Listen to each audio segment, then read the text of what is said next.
Hey guys, today we're talking about curbless showers. I'm Paul from Contract Renovation and Custom Homes. Welcome to the Art of Renovation. So here we have an ensuite bathroom we finished up, and I want to showcase this shower. So aside from the beautiful tile work and custom design, one feature here is the fact that it's curbless. So that means there's nothing to step over on the way into the shower.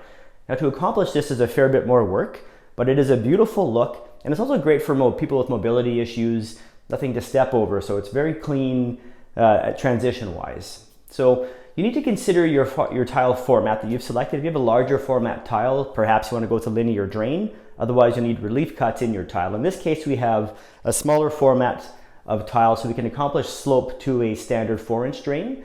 But one way to do this is either you raise up the floor outside of the shower footprint, or you recess the shower base into the floor, both of which are more work and will cost more than a standard curved shower. However, the look is far superior, definitely is an upgrade, and creates for a really unique and beautiful space. If you have any questions, reach out in the comments. I'm Paul from Contract Renovations and Custom Homes. Have a great one.